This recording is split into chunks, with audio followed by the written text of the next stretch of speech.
I just did a long tweet. I don't usually do these, but I did a multi-part tweet. So I've been catching up on the news that there's just Microsoft just sacked a shitload of people and closed a bunch of Bethesda studios. Um, and just reading through, it's like every month there's a big layoff in tech and or gaming, and so every month I see this cycle of shit just going down on Twitter/X and everywhere else, and it sucks. It sucks for all the people involved. But it's like this pattern that you can absolutely predict, and I there's a part of me, and I'm trying not to sound condescending when I say this because I don't mean it in that way. Because it sucks to be in that position, and it sucks to you know have that dream sort of taken from you or whatever. But there's no such thing as like job loyalty when it comes to, or loyalty of any kind when it comes to companies that are owned by investors, i.e., corporations.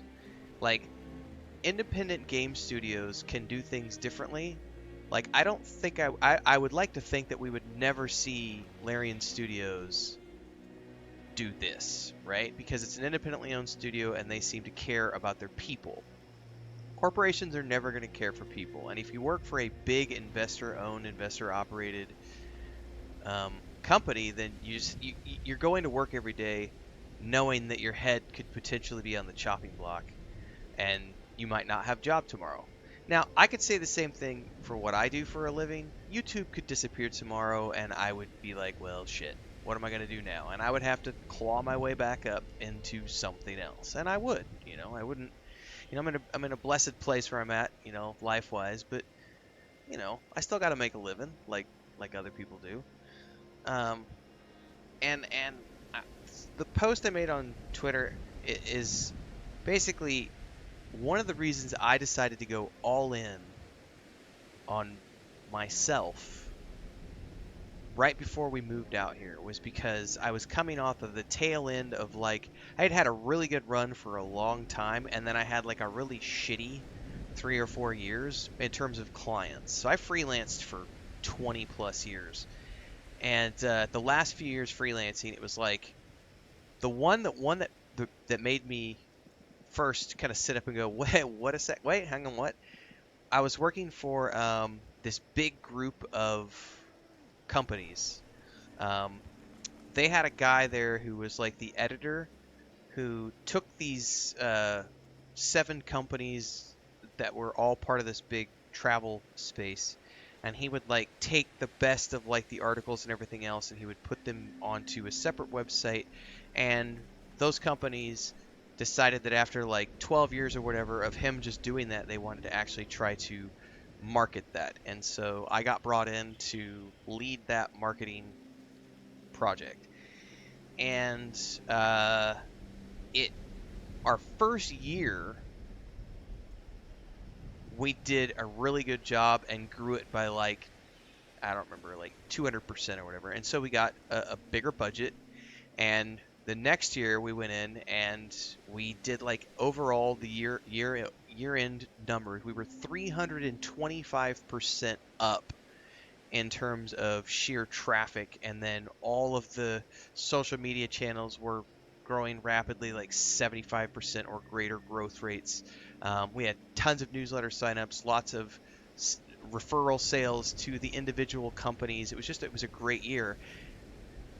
I spent my own money to fly up to fucking Boulder, Colorado for this big summit that they had once a year, because we were expecting to get like a budget increase and go crazy the following year based on previous conversations, which, hindsight being what it is. But, I was in good company, and all of us, we went, the 3 of us went that were working on that project together, had the big summit and everything else, came home, and like, I don't remember, it was like a week and a half later, we get a Skype call from the guy who had brought us on, and he was in tears, literally in tears. He'd been working with them for 15 years on this thing, and he's a prominent travel editor, worked with National Geographic for many, many years. and he um, he was in tears and like apologizing to us because he's like they canceled it completely. Like they just, didn't matter the growth. It didn't matter anything. They just decided that they were going to cancel it. And it was like, it was a mind-boggling thing to me that you would take something that was 325% up and like all the numbers are up, up, up, up, up, huge increases across the board, and you just decide to shutter it. But that's the way investor run corporate shenanigans work. Like it's not about what you think the numbers should be. It's not about what numbers you bring to the table are. It's about revenue and what they view as revenue.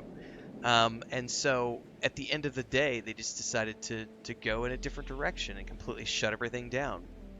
And immediately following that, like within a few years span was the pandemic. And because they didn't have any additional resources, several of those companies kind of just went, and it is what it is.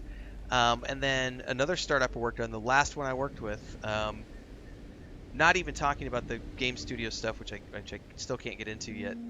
But the other startup that I worked with, the most recent one, right before we moved, I had been working with them for 3 years. I mean, they're all over my social media. Like I worked with them for years, and I had worked with one of the individuals on a previous project, the project I just mentioned, actually. She was one of the 3 that worked on that other project.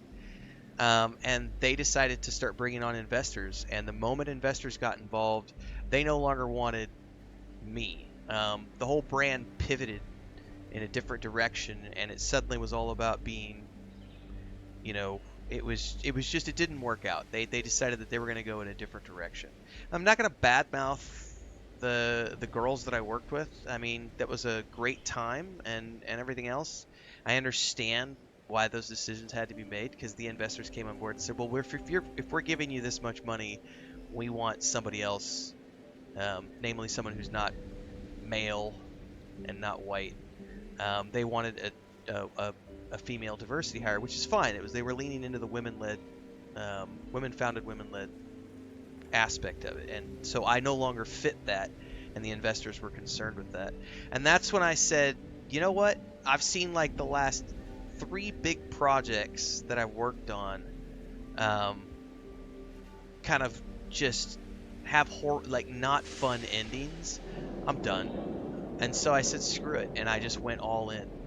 Thankfully, it so far it's paid out, because I went into it saying, I've got X amount of money that I'm allowed to spend before it needs to work out, and thankfully I met and exceeded that. So, so far the bills get paid every month. Thanks to everybody for tuning in and helping make that happen. But that rant on Twitter and this discussion here is like, I wish more of the people, like, don't put all your eggs in one basket. Do not. And especially if you're working for something that is corporate owned, investor owned, you cannot trust that. You can go into that job thinking of it as, this is a cool opportunity, but never put your faith that that's just going to continue for the next 25 years. It might not even last 6 months. You just don't know. So everyone should have a side gig or something. Everybody should mandatorily have a side gig. And I think that's one of the things that irritates me so much about this stupid TikTok ban bullshit, is that it's going to take away that side income that so many people, like, there are so many actors that I follow that are like B-list actors, who book like regular side gigs, but they're making steady income through like TikTok and using that to not only make money through the creator fund, but also drive people to their Cameo and their other sites, and they make legitimate money from those opportunities in a way that they don't necessarily, because they're doing guest spots on shows. And I think that's just the perfect example of, everybody needs a side gig. Hopefully the TikTok thing doesn't go all the way through the Supreme Court and everything, because it would be great if that just stuck around. Anyway, rant over. It sucks to everybody who lost their jobs, but at the same time, I would also say many of these people are probably in positions where maybe they have a severance package that they're getting paid. I would say that anybody that's in that position with like a severance package, everything else, um, if you've got a 6 month to 12 month runway, why not invest in yourself? Like, yeah, it's your savings, but at the same time, like it, all it takes to get going and like content creation and stuff is just putting the time in. Like, you have to be entertaining, yes, but like 90% of it is just showing up every day, building, and the numbers go up from there. It's not, you know, or just go start an OnlyFans. I don't know. There's room for everybody out there.